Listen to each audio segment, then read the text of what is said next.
everyone really liked the fan edition idea of Samsung with the launch of the Samsung Galaxy S20 fan edition. But then there was the S21 FE, which also got delayed so many times to finally launch at a price it at all didn't make any sense. But then slowly over time, the phone is now quite popular because it's just a good value for money phone.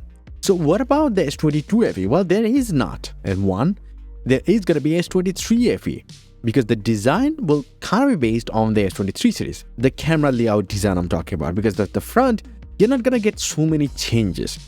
But do keep that in mind, this is actually going to replace the Galaxy A7X series devices. Because after all, these two phones kind of sell at the same price and they kind of collide a little too much. So that's why Samsung gonna skip the A74 launch, and yeah, the S23 FE will take the place. But what we recently heard is that the Samsung Galaxy S23 FE might not even arrive this year. And this is mostly because Samsung wants to focus on Galaxy foldable phones more this year. So at the next Unpacked event, Samsung will announce a Galaxy Z Fold successor, a Z Flip successor, a triple folding phone, which is crazy, and that's the only reason why there is not going to be a fan edition launch at that event. But that doesn't mean it is not coming. It is definitely coming, if not this year, at the end of this year, maybe next year. We haven't seen any rumors regarding that. The S20 FE came with the flagship chip, but this year, with the S23 FE, we're going to get slightly too old of a chip. Well, the Exynos 2200 in all the markets. Yeah.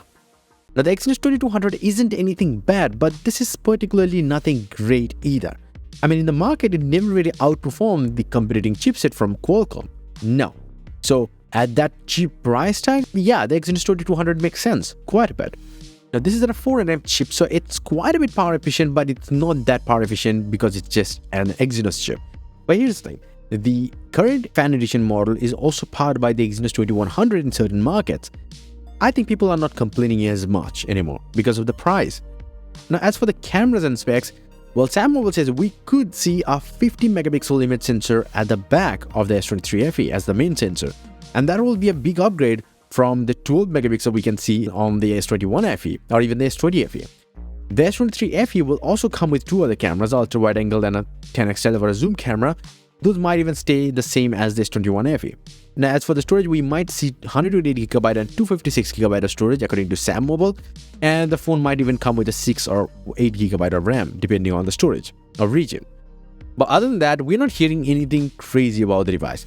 4500 mAh battery, the same kind of fast charging as the current models, like 25-watt fast charging, and there is going to be wireless charging, and that's probably it. This is still going to be a great of a phone if they just price it not $599 or anything like that, but rather $449 or $499, which is where you will also be able to find the Pixel 7a. So yeah, that's a big competition.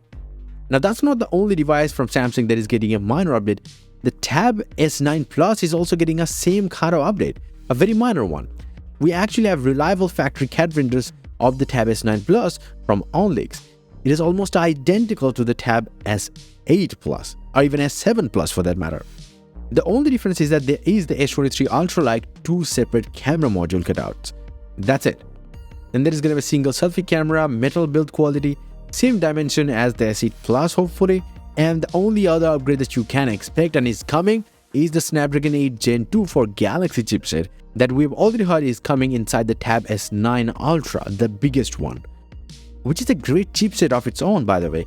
It has like the efficiency factor in it, it has the performance and whatnot. It also has improvements in the GPU department. But whether that improvement is coming to these devices or something else, we will have to wait and see. I will keep you guys updated, definitely.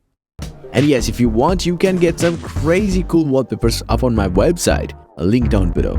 Until the next one, bye and take care.